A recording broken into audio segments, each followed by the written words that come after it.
Welcome to Night Shift Knowledge, a quiet place in the late hours where you can finally let go of the day. Take a moment to settle in, soften your shoulders, and allow the busy world to fade completely into the background. Tonight, we are going on a gentle journey through the fascinating corners of science, biology, and history. Before we begin, please know that the screen will fade to dark very soon. You can safely rest your eyes and leave this video playing as you drift off to sleep. I would also love to hear from you. Please leave a comment below with a general topic you would like me to cover in a future video. It is always a pleasure to read your ideas and shape this channel around what brings you peace. If you find comfort in this space, a like and a subscribe would be deeply appreciated. To ensure the next video quietly finds its way to you, please tap the notification bell. So as your breathing slows and your room grows a little darker, let your curiosity drift along with my voice. Let us begin.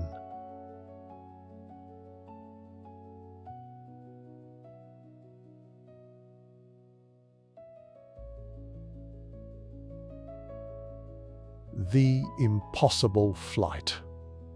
400 meters above the waves, the world is a different place.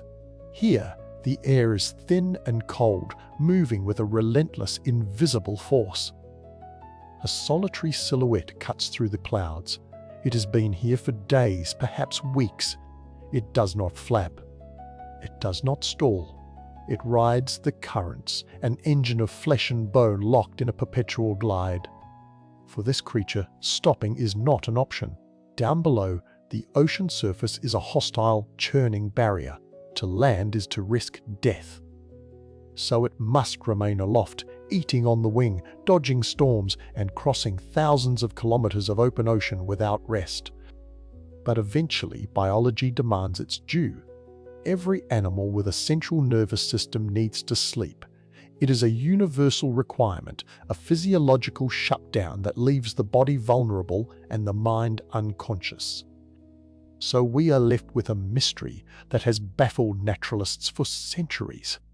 When the sun sets and the world goes dark, when the thermals die down and the wind grows cold, how does a bird that cannot stop flying close its eyes?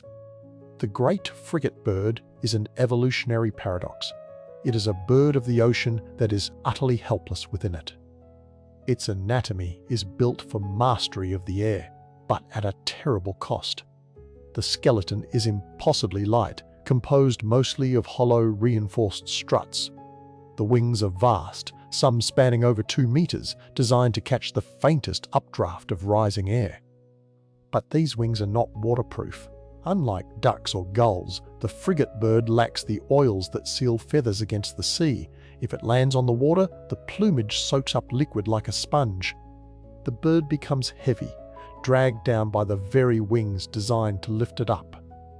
Wet feathers mean drowning. The ocean is not a home, it is a trap.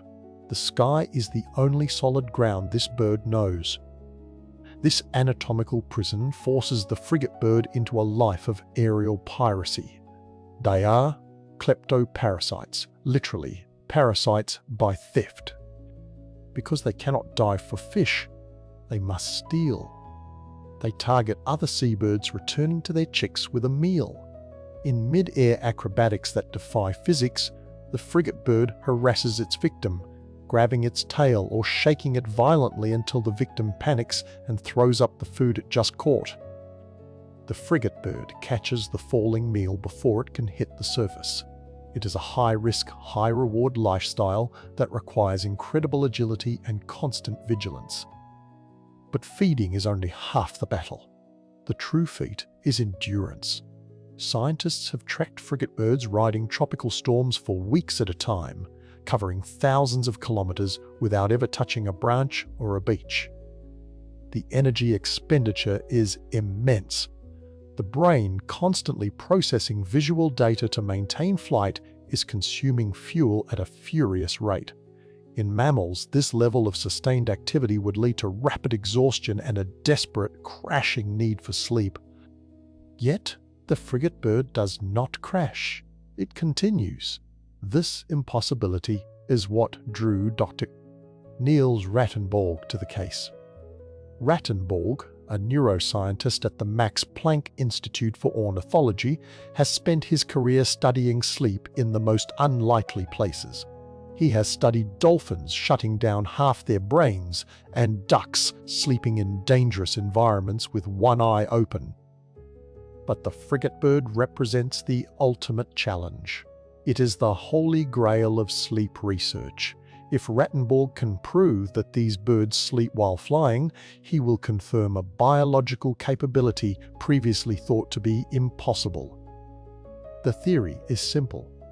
The birds must unihemispherically sleep. That is, they must shut down one half of their brain at a time, keeping the other half awake to control flight and watch for predators.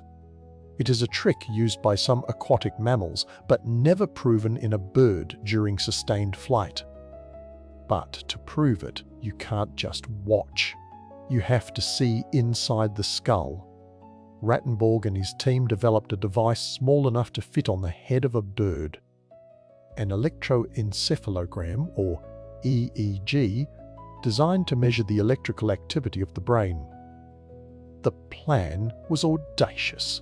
Travel to a remote colony on the Galapagos Islands, capture wild frigatebirds on the nest, attach the delicate sensors to their skulls, and then release them back into the wild, hoping the device would survive the weeks of flight and record the data. This was not a lab experiment. There were no controlled variables. The ocean would throw storms at them. The salt water could corrode the electronics. The birds could shake the devices loose. And there was the risk to the birds themselves. Adding even a gram of weight to a lightweight flyer could disrupt its delicate balance. A poor attachment could chafe the skin or impede their vision. The ethics of the experiment weighed heavily on the team. They had one chance to get it right. As the bird disappeared into the vastness of the Pacific, the team watched their data and their reputation fly away with it. Now, they had to wait. For days the bird would be out there, alone in the wind. Somewhere in that endless blue, a machine was listening to a sleeping brain. If the bird slept at all, a half, awake in the clouds. 400 meters above the waves, the world is a different place. Here, the air is thin and cold, moving with a relentless, invisible force. We left this solitary silhouette cutting through the wind, a master of the sky. But for all its grace, the great frigatebird is bound by the same biological laws as every other creature on Earth. It needs to rest, yet for weeks at a time, it never touches land. The question isn't just about endurance, it is about consciousness itself. How does a brain remain functional for days or even weeks without shutting down? To understand this, we have to stop guessing from the ground and get inside the bird's head. We need to see what it sees, and more importantly, we need to see what its brain is doing when it should be sleeping. This is the key. A custom-built data logger designed by neuroscientist Bryson Warren. It is a marvel of miniaturization, small enough and light enough to be carried by a bird weighing barely more than a kilogram. But its size belies its complexity. This device is essentially a flying electroencephalograph, or EEG. It is surgically implanted on the bird's head, with the tiniest of electrodes resting against the skull to measure electrical activity. It listens to the symphony of neurons firing below. But an EEG alone only tells us if the brain is active. It doesn't tell us if the bird is falling. To distinguish sleep from a mid-flight nap, the device also houses a highly sensitive accelerometer. This measures head movement and acceleration. By correlating the brain waves with the physical motion of the bird, we can tell exactly when the bird is awake and plotting a course, and when it is asleep and potentially drifting. With the device secured, the bird is released. It takes to the sky, carrying a black box recorder of its own consciousness. Then comes the hard part, the waiting. For the scientists, It is a game of chance. They must wait for the bird to return to the colony after its foraging trip, which can last up to 10 days. Only then can the device be retrieved and the secrets inside unlocked. When the data finally streams onto the computer screen, the results are nothing short of astonishing. The data confirms that these birds do sleep while flying, but they don't sleep like we do. When a human sleeps, the entire brain goes offline, entering a state of deep unconsciousness. For a bird flying at 40 kilometers per hour, total unconsciousness would mean death. Instead, the frigatebird has evolved a remarkable ability known as unihemispheric slow-wave sleep, or USWS. Imagine if you could sleep with half your brain while the other half stayed awake. That is exactly what the frigatebird does. The data shows that at any given moment, one hemisphere of the bird's brain is in deep sleep, while the other remains fully awake and alert. This is visible in the bird's behavior. When the left brain sleeps, the right eye stays open, watching for predators and monitoring the horizon. Then, after a certain duration, they switch. The left eye opens, the right eye closes, and the left brain takes over the watch while the right brain rests. It is a biological shift change that never stops. But when does this happen? It isn't random. The accelerometer data revealed a fascinating correlation between the bird's sleep patterns and the weather. The ocean isn't a flat, static surface. It is a dynamic landscape of invisible forces, specifically thermal columns of rising warm air. When a frigatebird hits a thermal spiral, it can ride the elevator up without flapping its wings. It glides in a lazy circle, expending almost no energy. It is during these moments of effortless ascent that the bird sleeps the most. The safer and more stable the glide, the deeper the sleep. It is a calculated risk, taken only when the physics of the sky allow it. When the bird is actively flapping or maneuvering through turbulent air, the sleep stops. Both hemispheres wake up. The bird becomes fully conscious to handle the physical demands of flight.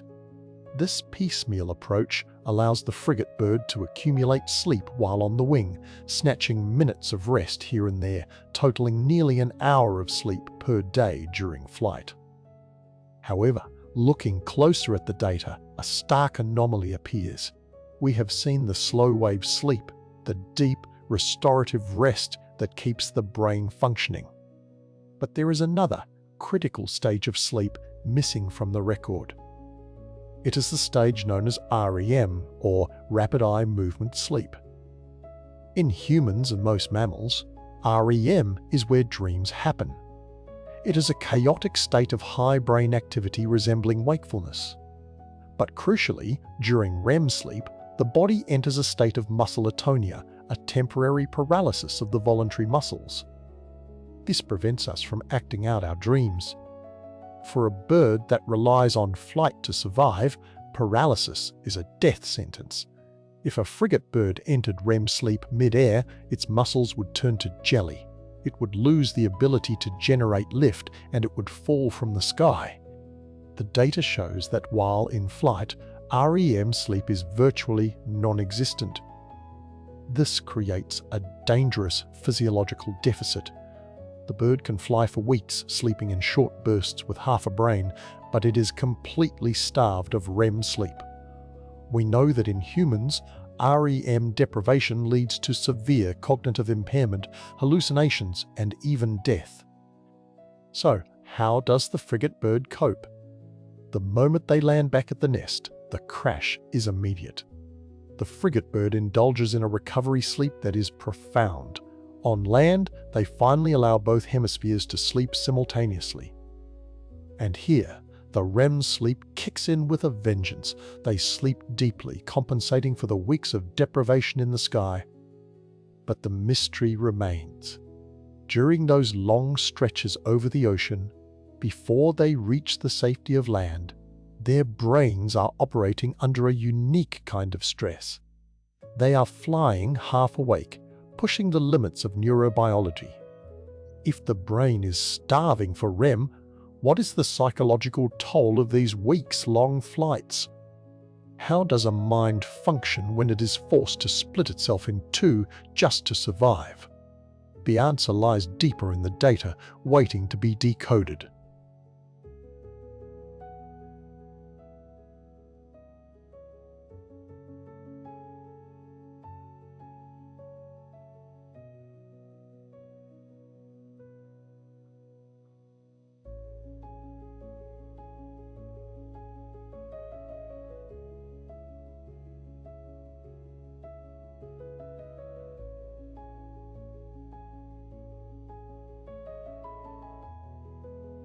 For 48 days, it has been a phantom of the upper atmosphere, a solitary speck navigating the invisible highways of the wind.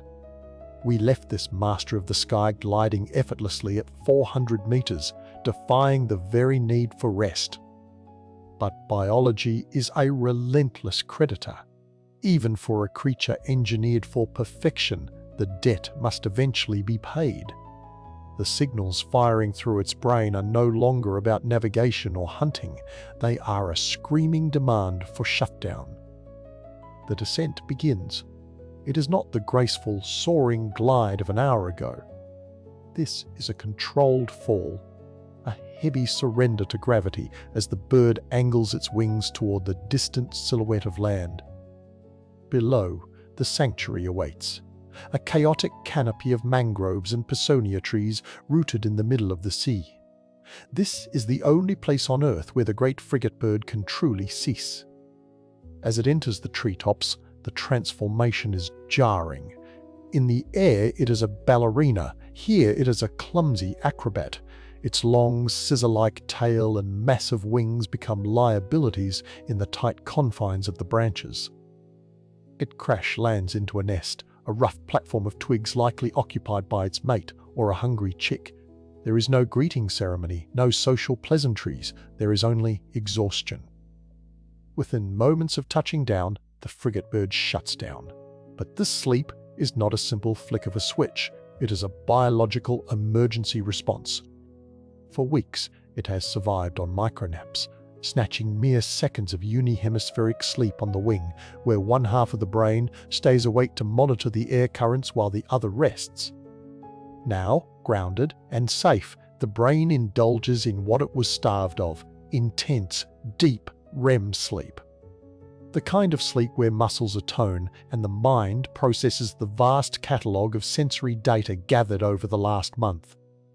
Consider the math. While airborne, the bird managed an average of only 42 minutes of sleep per day. Now, on the nest, it will sleep for over 12 hours straight. It is a comatose state, a physiological price paid for the freedom of the sky. The bird is dead to the world, vulnerable and entirely still, a stark contrast to the kinetic energy that defined its existence just moments ago. This crash landing raises a profound question about the evolution of this species. Why endure such extremes? Why push the body to the brink of hallucination and collapse? The answer lies in the nature of the ocean itself. The open sea is a desert punctuated by rare oases of food. To survive, the frigatebird must be where the food is, and it must stay there for as long as the bounty lasts. You might ask, why not just land on the water? Why not rest on the waves like an albatross or a gull? For the frigatebird, the ocean is not a bed, it is a death trap. Unlike other seabirds, the frigatebird lacks the uropygial gland that produces waterproofing oils. Its feathers are designed to be light and porous, trapping air for lift. If it lands on the water, those feathers soak up the ocean like a sponge.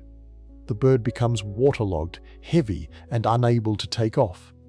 It is a design trade-off: sacrifice buoyancy for the ultimate aerial efficiency. So, they must stay aloft. But staying aloft requires immense energy. This is where the frigatebird earns its other, more infamous name, the man-o'-war. They are the pirates of the pelagic zone. Because they cannot dive into the water to hunt, they would drown. They steal. This behavior, known as kleptoparasitism, allows them to exploit the fishing success of other species. It is a high-risk, high-reward strategy that allows them to remain overproductive fishing grounds without ever getting wet. To sustain this lifestyle, their anatomy is a marvel of lightweight engineering. Their bones are hollow, reinforced with internal struts like the fuselage of a glider. They possess one of the highest lift-to-drag ratios of any bird. This means that for every unit of energy they expend, they cover a massive distance. They can ride thermals for hours without a single flap of their wings, surfing the atmosphere with almost zero metabolic cost. It is this efficiency that permits the sleep deprivation. It is this anatomical perfection that allows them to pay the price of the sky. But for all we have learned, the data still holds secrets. The studies that tracked these sleep patterns only captured 10 days of flight. Yet we know frigatebirds can remain airborne for 2 months. What happens to the brain after week 3 or week 5? Does the micro-napping become more efficient? Do they enter a state of consciousness we haven't yet identified? The implications extend far beyond ornithology. Understanding how the frigatebird manages cognitive function under extreme sleep deprivation could hold the keys to helping humans. From long-haul pilots to astronauts traversing the void, we are soft-bodied creatures trying to operate in environments that deny us rest. The frigatebird is a natural model for resilience, a blueprint for endurance that our own technology struggles to replicate. Back on the island, the long slumber ends. The debt is paid. The bird shakes off the grogginess, the REM cycles fading into memory. It steps to the edge of the branch. The clumsy walker is about to become the god of the wind once more. With a single, fluid motion, it is airborne. No running start, no struggle, just the seamless reintegration of biology and physics. It catches a rising column of warm air, a thermal elevator, and begins to spiral upward. The wings lock. The eyes scan the horizon. As it ascends toward the clouds, drifting back into the realm where it will spend the majority of its life, we are left with a lingering sense of wonder. Somewhere in that vast white expanse, the brain is already preparing for the next nap, half awake, half asleep, the eternal passenger of the wind.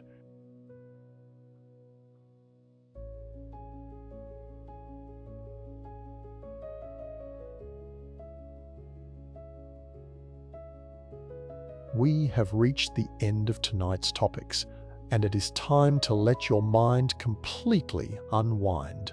Whatever you learned tonight, let it fade into a soft hum as you drift off. Thank you for being a part of Night Shift Knowledge and sharing this quiet space with me. Remember to leave a topic suggestion for next time if you are still awake, but for now, just rest. Sleep well, and I will be here the next time you need to quiet your mind. Good night.